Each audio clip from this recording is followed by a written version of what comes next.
Yeah, so November is the peak season. It's actually mating season for the white-tailed deer. And we see extraordinary increases in deer crashes this time of year, and actually all the way through mid-December is really peak season.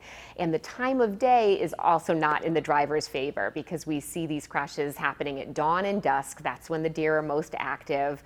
And absolutely between 5 and 7 p.m. is where we see the most crashes, right when people are typically leaving work and going home in the evening commute. So it's very dangerous. Last year, actually, in November in Massachusetts, we saw 785 crashes just in November alone, which translates to 26 crashes every single day. So wildlife biologists explain that because it's mating season, they're just very active this time of year. If you're on a wooded roadway at all, try to use your high beams as much as possible. And if you do see one deer, typically there's a second behind it. It is mating season, so they travel together. Also, always wear your seatbelt. We want to do that every day, but especially if you're involved in a collision with a deer, it's very important to be restrained properly. But we still, we do have a lot of wooded areas here in New England that we have to be mindful that we are interacting with wildlife. So they get a bit confused out on a roadway oftentimes. The expression deer in headlights, it comes from the fact that they can almost be paralyzed and confused when they enter a roadway and see a lot of traffic in their path.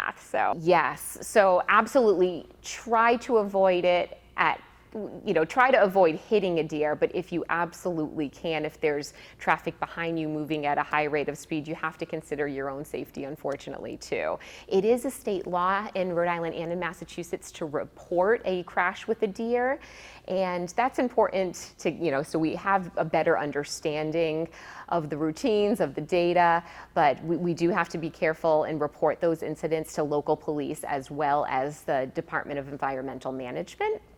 And just in terms of insurance costs alone, if you're in a collision with a deer, the average insurance claim is about $4,000, but many vehicles do end up totaled because they can be very damaging to a vehicle. We want people to really be mindful of the slow down, move over law. This is a law in all 50 states, but when we poll general motorists, over 70% of motorists can't quite describe what the slow down, move over law means. So it's to actually give first responders, emergency responders, a window of safety. So if you see, whether it's a police vehicle, an emergency vehicle, fire truck, tow truck in the breakdown lane, to actually move over a lane and give them a window of safety and definitely slow down. They don't have four walls surrounding them or a roof over their head when they're out in their office on the roadway. So we have to be mindful of that and really to avoid distracted driving. It's so important. People are busy. It's a busy time of year. I think oftentimes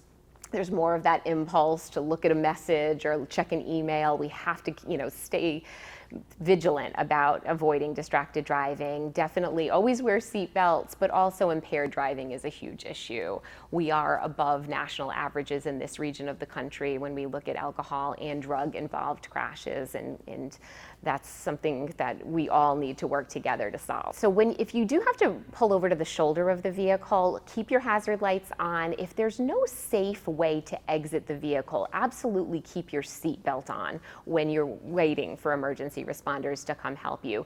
If you are able to exit the vehicle, do that on the passenger side and really stand off a ways from the roadway. There are so many distracted drivers that we are unfortunately sharing the road with that we see a lot of unfortunate incidents and crashes happening right in the breakdown lanes.